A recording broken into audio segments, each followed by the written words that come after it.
What's up, tennis players? In today's Roger Federer forehand analysis video, we're actually going to take a look at multiple different forehands from Fed and try to figure out what's fundamental with Roger's forehand.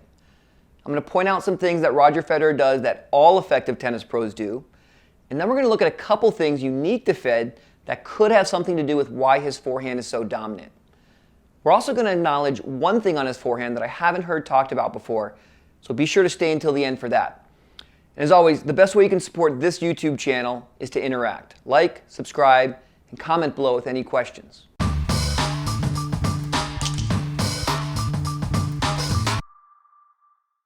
Let's start with Roger's forehand grip. Federer uses an Eastern forehand grip. This is where the base knuckle of the index finger and the palm pad are on the number 3 side of the racket.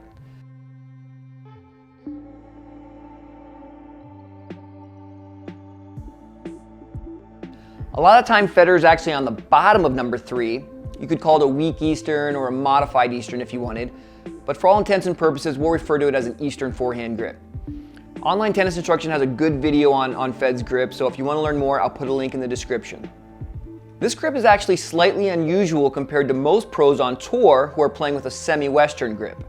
There's one big benefit of playing with a SemiWestern grip, and that's that it naturally closes the racket face, which helps create that near vertical racket face at contact that you need to clobber topspin. Fed has to put a little more effort into pushing that face down to the ground to get this effect. However, I don't know about you, but I don't see Federer having much of an issue generating topspin on the ball. The big benefit Roger gets from this more conservative grip is a more unified system of options. Think about how cool it is to be able to block a return back, hit a well-disguised drop shot, take an approach volley out of the air, or half volley on the way to the net, all with the same grip while still being able to hit huge topspin forehands. As a coach, I personally try to keep players away from extreme grips as it takes away their ability to transition easily between all these shots. A lot of players who do play with a more Western grip will wait to return serve with an Eastern grip and then have to change when they know they're going to be able to take a full swing at the ball. Let's move on to something Roger does that we see all top players do, the unit turn. Federer simply turns his shoulders to prepare the racket. Preparing with the racket high helps in a lot of ways. It lets you disguise drop shots, take balls out of the air more effectively, and gives you some momentum going into the downswing. I discussed the unit turn in detail in a video I'll link below, but it's what Roger does after this unit turn that sets him apart from many other top players. After his unit turn, where a lot of players continue back further, Roger just lets the racket drop. He's able to generate a ton of power with a super compact swing. For me, the biggest positive of this is that it saves him time. And I know what you're thinking, how helpful is such an insignificant amount of time? Well, it's super helpful. We're talking about a sport where the guys have just about a second in between shots.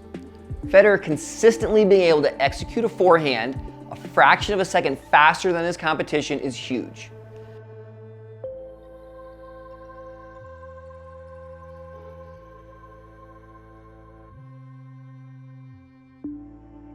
This gives the brain more time to take in data and just allows them to spend more time moving and setting up.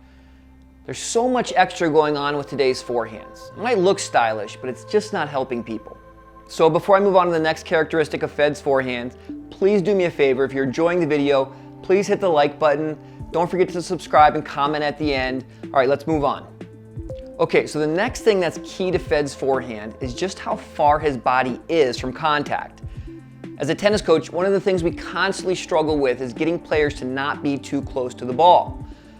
People seem to feel like they have more control if they're closer to the ball. Federer definitely doesn't have this problem.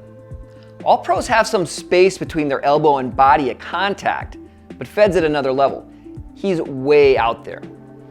The biggest benefit of this is that his arm acts as a lever.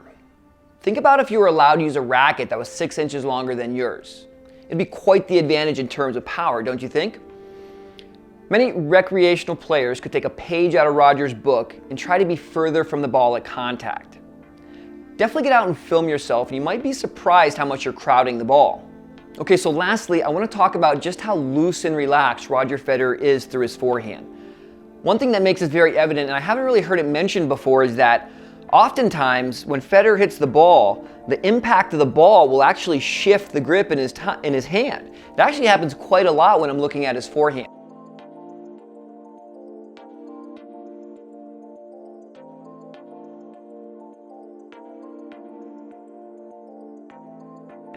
I think that says that he is very loose and relaxed. Now, a lot of things have to happen prior to contact for you to be able to be that loose and relaxed. But if your fundamentals are sound, you really should only be limited by how fast you can swing that racket. If you're ever interested in getting your own fundamentals looked at, please click the link below and contact me, and you can go through our ground stroke certification course where I take you through a few of the videos that are really key to having a solid forehand. Thanks so much for taking time to watch the Federer analysis, the Roger Federer forehand analysis. If you enjoyed the video, please subscribe to the channel, please hit the like button, and definitely comment below and let me know what you thought. I'll see you next time.